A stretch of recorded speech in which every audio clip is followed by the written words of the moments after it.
Programme के आगाज़ में आपको इसहाक डार साहब का एक स्टेटमेंट सुनवाते हैं जिसमें वो बता रहे हैं कि जल्दी तरमीम आएगी 27वीं और हम पार्लियामेंट के जो ड्यू प्रोसेस है उसको फॉलो करेंगे। सुनिए वो क्या कह रहे हैं।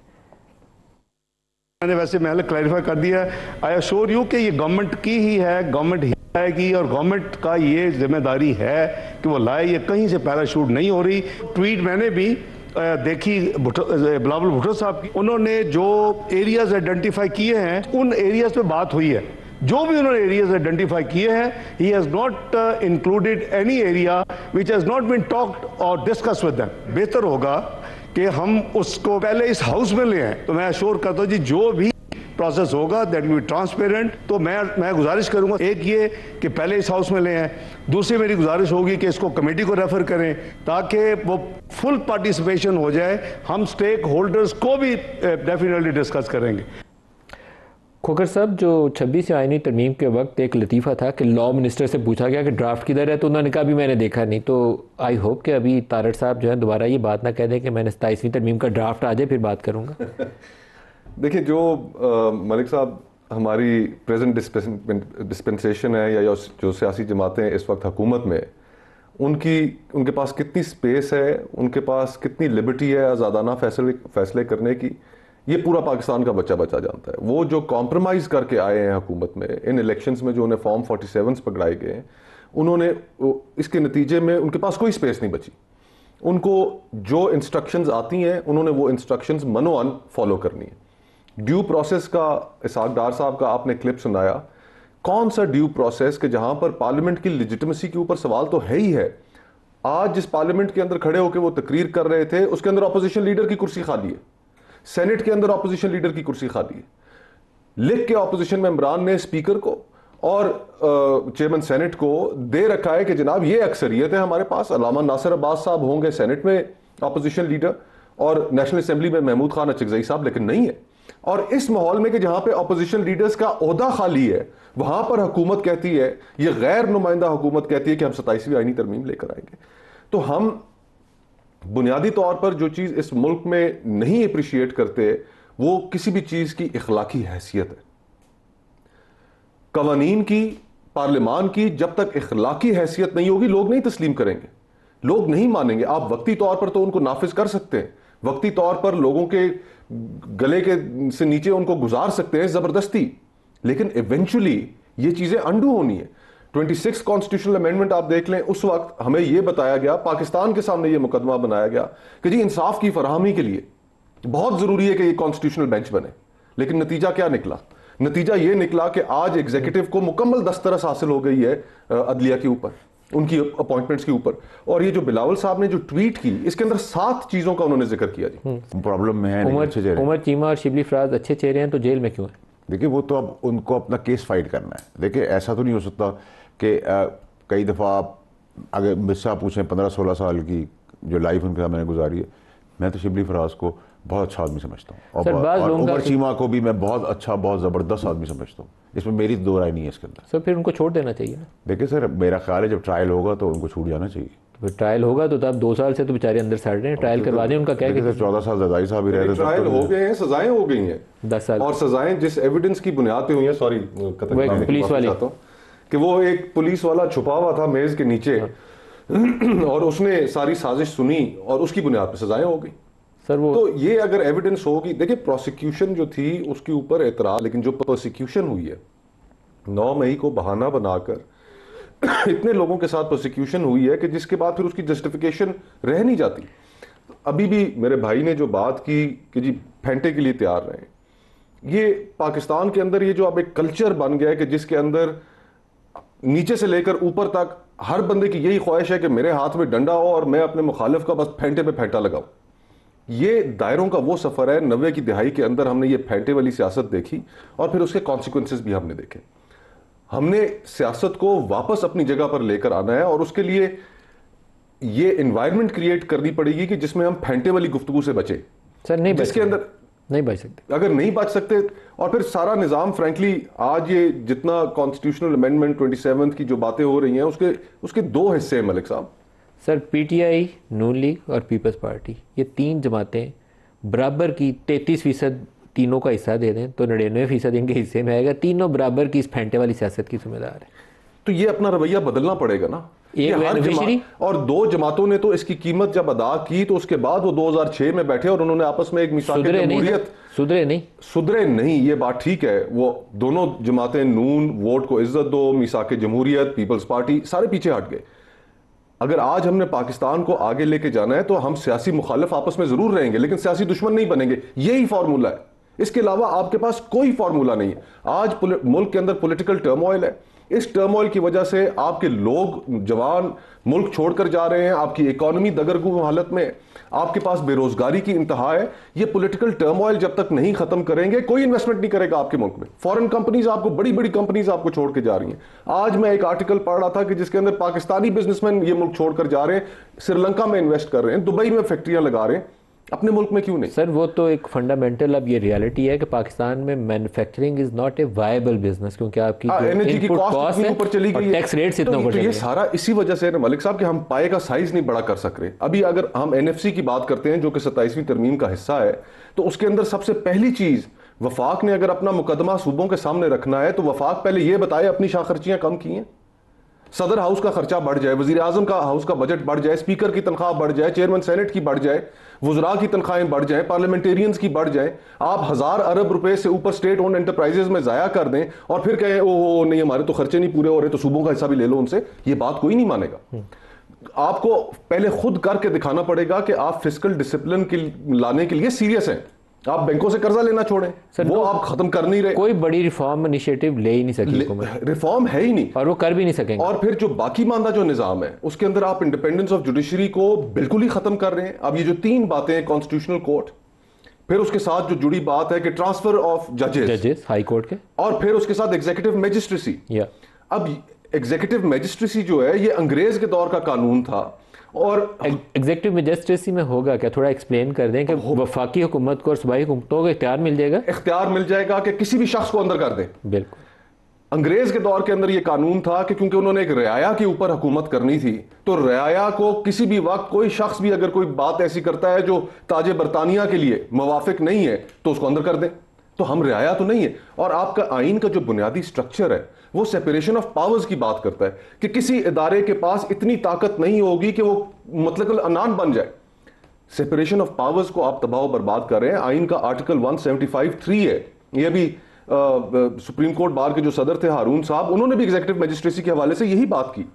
फिर आप जब ट्रांसफर एंड पोस्टिंग्स करेंगे जजेस की, उनको डीसी एसी की तरह उठा के किसी को कोयटा फेंकेंगे, किसी को आप पेशावर फेंकेंगे, तो उसको तो हर वक्त यही धड़का लगा रहेगा कि ये मेरे साथ होगा क्या, तो मैंने तो हुकूमत के खिलाफ कोई फैसला नहीं देना। और फिर कॉन्स्टिट्यूशनल कोर्ट में डगड़ा लगाने के लिए तो ये सारा कुछ कर रहे हैं मलिक साहब। फिर कॉन्स्टिट्यूशनल कोर्ट में 70 साल उम्र रख रहे हैं, टेम्पटेशन क्रिएट कर रहे हैं एग्जिस्टिंग जजेस के लिए कि आप रिटायरमेंट के बाद 5 साल आपके लिए मजीद तैयार हैं जनाब हमारे खिलाफ, लेकिन फैसला नहीं देना। चंद रोज़ पहले खोखर साहब जब प्राइम मिनिस्टर गए प्रेसिडेंट हाउस में, तो उसके बाद पता ही हमें चला कि हुकूमत यही जो रवा हफ्ता चल रहा है, इसी हफ्ते में इस तरमीम को ला के पास भी करवा के तो सारा कुछ फ़ारग करना चाहती है। वो कुछ अटक गया मामला, शायद कुछ लोगों ने तजवीज़ दी कि पहले इस पर मुशावरत कर लें फिर आगे चलते हैं। तो अभी भी मेरे ख्याल में 8-10 रोज़ 15 रोज़ से ज़्यादा की ये गेम नहीं है। नंबर्स इनके पास हैं, कर लेंगे। जल्दी इतनी क्यों है? तरमीम आइन के अंदर करने के लिए तो ओपन हाउस डिबेट होनी चाहिए, पार्लियामेंट के फ्लोर के ऊपर लाइव लोगों को दिखाएं, क्योंकि अब फंडामेंटली बहुत कुछ चेंज करने जा रहे हैं। अचानक से ऐसी क्या ज़रूरत है? इमरजेंसी क्यों है? मेरे ख्याल से एक तो 30 नवंबर को एक रिटायरमेंट हो रही है सुप्रीम कोर्ट में। किसकी हो रही? कॉन्स्टिट्यूशनल बेंच के जो सरबराह हैं। अच्छा। तो ये एक प्रिज्यूम किया जा रहा है कि इसीलिए जल्दी करनी है ताकि फर्दर अपॉइंटमेंट उनकी कॉन्स्टिट्यूशनल कोर्ट में हो सके। और उसमें अगर जजेस की एज ज़्यादा होगी तो वो ऑब्वियसली कॉम्पिटेंट होंगे वहाँ पर जाने के लिए। ये अभी एक मतलब ख्याल रही है, इस खबर नहीं है अभी ये। और फिर इसी तरह 243 है जो जिसके अंदर तरमीम की बात की है बिलावल साहब ने कि उसमें भी तरमीम आ रही है, तो वो भी एक इम्पॉर्टेंट तरमीम होगी। अब हमें सारी स्पेकुलेशंस हैं, हमें कोई अंदाज़ा नहीं है, ड्राफ्ट सामने आए तो फिर पता चले। इस पे ज़्यादा स्पेकुलेशन ना ही करें तो अच्छा है। लेकिन द पॉइंट इज़ मलिक साहब कि देखें ये 25 करोड़ लोगों का मुल्क है। 25 करोड़ लोगों का जो मुल्क है, अब वो अफराद नहीं चला सकते, ये इदारों ने चलाना है।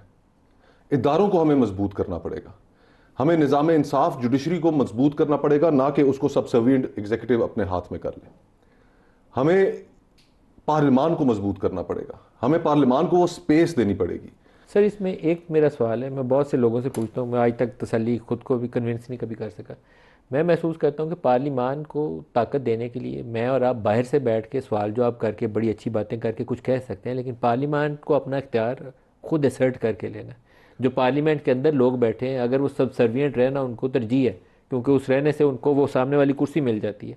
तो फिर इसमें दुनिया की कोई ताकत ऐसी नहीं है, कोई आइन ऐसा नहीं है जो उसको मजबूत कर सके। ये बात आपकी बिल्कुल ठीक है मलिक साहब कि हम सियासतदान जो है, हमें सिर्फ इक़्तिदार का लालच, इक़्तिदार की ख्वाहिश हर नज़रिया कुर्बान करने के लिए फ़ौरन तैयार कर देती है। हम जब तक स्पेस खुद नहीं लेने की कोशिश करेंगे और अपने प्रिंसिपल्स के साथ नहीं खड़े होंगे, वही मियाँ नवाज शरीफ साहब जो वोट को इज्जत दो की बात करते थे, आज कहाँ हैं? खामोश हैं। आज जब बुनियादी फीचर्स कॉन्स्टिट्यूशन के चेंज हो रहे हैं, Mian Nawaz Sharif is no way to be seen. एक सिंगल स्टेटमेंट उनकी मौजूद नहीं। और आज से 3 साल पहले की उनकी सियासत देखें, उनकी स्टेटमेंट्स देखें, तो आज कॉम्प्रोमाइज कर गए। इसी तरह पाकिस्तान पीपल्स पार्टी अभी ये जो 7 बातें की हैं, मैं आपको वसूख से कह सकता हूं कि जिस रात ये 27वीं तरमीम पास होनी है, उस रात पीपल्स पार्टी का बयान क्या होना है कि हमने 18वीं तरमीम को बचा लिया, तालीम और पॉपुलेशन वेलफेयर के जो महकमे थे वो अब सूबों के पास ही रहेंगे, हम 18वीं तरमीम के ऊपर कोई कॉम्प्रोमाइज नहीं किया, लेकिन रोती आंखों और रिश्ते कानों के साथ ये बाकी तरमीम पे हम साथ दे रहे हैं हुकूमत का। सर वो जो निसाब यकसा करने वाली बात है ना, उस पर भी पीपल्स पार्टी बैक ट्रैक करेगी। तो ये आप तो रखिएगा, बैक ट्रैक होगा उस तो। और दूसरा इसके अंदर एक एलिमेंट ये भी है मलिक साहब इस कॉन्वर्सेशन में कि इंटरनेशनली इस खित्ते के अंदर 2 बड़ी जंगें रहीं, जिसकी वजह से सिक्योरिटी स्टेट, हमारे यहाँ डिक्टेटरशिप्स जो थी, उनको व्हाइट हाउस के अंदर इंटरटेन किया जाता रहा, वेस्ट उनको सपोर्ट करता रहा, और उसके नतीजे में हमारा जो सिक्योरिटी स्टेट का जो तशख़्ख़ुस है वो फिर मजबूत हुआ। और उसी सिक्योरिटी, अब वेस्ट जो है और बाकी दुनिया, या आप अरब वर्ल्ड ले लें, इवन चाइनीज आप ले लें, वो प्रेफर करते हैं कि 1 विंडो ऑपरेशन। सियासत के अंदर तो फिर बहस होती है, सियासत के अंदर तो आप चीज़ों को परखते हैं। यमन का फैसला आपके सामने मौजूद है, पार्लियामेंट ने नहीं एग्री किया उस वक्त। इसी तरह और कई वाकयात हैं कि जिनके अंदर वो जो पीरियड था 2008 से 2013 तक, जब एक स्पेस अवेलेबल थी पार्लियामेंट के पास, पॉलिटिकल पार्टीज के पास, सिविलियन के पास। मुझे सलाला का इंसिडेंट याद है, उस निज़ाम का मैं उस वक्त हिस्सा था, करीब से चीज़ों को देखने का मौका मिला जब हमारे फौजी शहीद हुए अमेरिकन फायरिंग में और बम्बार्डमेंट में। तो पार्लियामेंट खड़ी होगी, उनका कि आप नेटो सप्लाईज उस वक्त तक नहीं बहाल करेंगे जब तक अमेरिका माफी नहीं मांगता। सर लेकिन एक चीज़ रखिएगा, उस वक्त जनरल कियानी ने वो स्पेस आपको खुद से देकर, आपको तकवीत देकर खड़ा किया था। 2008 में परवेज मुशर्रफ साहब की रुखसती सलाला वाले इंसिडेंट की बात कर, उससे पहले भी जी कि 2 शहीद बीबी की शहादत हुई थी, मुल्क के अंदर एक पॉलिटिकल टर्मोइल था, और जिस माहौल के अंदर इलेक्शंस हुए थे, एस्टैब्लिशमेंट के पास वो स्पेस ही नहीं बाकी रह गई थी कि वो सिविलियंस को डिक्टेट कर सके। लेकिन फिर भी उस दौर में हमने 1-2 स्कैंडल्स भी देखे, मेमो स्कैंडल हमने देखा। तो द पॉइंट इज कि हम सियासतदान सिर्फ हुकूमत हासिल करने के लिए वो कॉम्प्रोमाइजेस कर लेते हैं कि जो एंड ऑफ द डे सिर्फ मुल्क को ही नहीं, जमहूरियत को भी नुकसान, जमहूरियत की रूह के मुनाफी होते हैं। वाटर साहब, जो इसका कुछ टाइम फ्रेम भी है जहन में कि कितने दिनों में और कब तक इसको पास करना है 27वीं आईनी तरमीम को? आप कब चाहते हैं? कल सुबह कर ले सर, आपकी मर्जी। कल सुबह से शुरू कर देंगे सर, इस सब महीने से पहले निपटा देंगे। इस महीने के एंड से पहले निपटा देंगे? हाँ, निपटा देंगे सर। आपको शौक है, इन्होंने कहा डिबेट करने का, आपने भी कहा, वो भी करा देंगे। और बताइए सर, सेनेट के अंदर चंद दिन बहस करवाएंगे और मौलाना फजल रहमान भी ऑन बोर्ड होंगे। काम इस बार सेनेट से शुरू होगा। सेनेट से ही शुरू होगा? हाँ। और सेनेट में अभी 2/3 मेजॉरिटी नहीं है हुकूमत, हुक्म करें सर, असेंबली में है, आप हुक्म करें, शुरू सेनेट से ही होगा। आप देखें सर, शहबाज तो दोनों का नियम बदल नहीं है। शहबाज साहब is one and only Shehbaz साहब। उन्होंने ट्रंप को भी कहा कि अगर उसकी उनकी अल्लाह ने एक्सेप्टेबिलिटी इंटरनेशनल फोरम पे भी करा दी है, चाहे उसके लिए फुटबॉल के ग्राउंड के अंदर गोल FM ने किए हों, ठीक है, तो ठीक है, बुराई तो कोई नहीं है sir. Man proposes God disposes, बिल्कुल सही। तो ये दुनियावी ये सोच के इक़्तिदार हमेशा रहेगा, इसी तरह चीज़ें चलती रहेंगी। बहुत से लोग पाकिस्तान में आए, दुनिया भर में आए, वो यही सोचते थे। हमें जो चीज़ सामने रखनी चाहिए वो आवाम की फलाह है, इस मुल्क के अंदर इंसाफ है, झगड़े ख़त्म करना है, लोगों के अंदर खुशहाली लेकर आना है, रोजगार आप लाए क्या? और वो हाइब्रिड अथॉरिटेरियन निज़ाम नहीं ला सकता। अच्छा, आप कब ला के दिया? आपकी डेमोक्रेसी थी ना सर, आप इस पार्टी का हिस्सा थे। चलने ही नहीं दी इस मुल्क की एस्टैब्लिशमेंट ने, कौन सी चलने दी? देखे ना, मियां नवाज शरीफ साहब को यहाँ पर होता क्या है कि आप सियासतदानों के हाथ में विक्टिम कार्ड पकड़ा देते हैं। आज इमरान खान साहब के हाथ में विक्टिम कार्ड है, उनकी कारकर्दगी के बारे में कोई सवाल नहीं है, सियासत इशू से दूर जा चुकी है। ये आएगी। एक जमाना था मियां नवाज शरीफ साहब के हाथ में विक्टिम कार्ड था। आप लोगों के हाथ में विक्टिम कार्ड पकड़ाना बंद करें, लोग पाकिस्तान के लोगों को फैसला करने दें कि उनका हुक्मरान कौन होगा। जब आप बंद कमरों में ये बैठकर फैसले करते हैं तो फिर पाकिस्तान के लोग अपनी तज़हीक महसूस करते हैं। मुल्क इस तरह नहीं चला करते। आप सियासत को इश्यूज के ऊपर वापस आने दें। ये कि जी 243 के अंदर तरमीम हो जाए, हम अदलिया की आजादी खींच लें, क्या जरूरत है इन चीजों की? आप सिर्फ वही काम करें जो आपकी डोमेन है। हर मुल्क का इदारा, चाहे वो अदलिया है, उसने अगर जुडिशल एक्टिविज्म किया, गलत किया। अगर हमारी इस्टेब्लिशमेंट सियासत के अंदर मुदाखलत करती है, गलत करती है। सियासतदान वहां पर जाकर सर झुकाते हैं, गलत करते हैं। अगर मीडिया कॉम्प्रोमाइज होता है, गलत करता है। तो हमें अगर इस मुल्क को ठीक करना है तो एक चीज जो फंडामेंटली जिस पे हमें एग्री करना पड़ेगा वो ये है कि विल ऑफ द पीपल की जो सैंक्टिटी है उसको हम कभी मलियामेट नहीं करेंगे। सर ये अगर जलसे में तकरीर करा तो मैं सीटियां बजाता।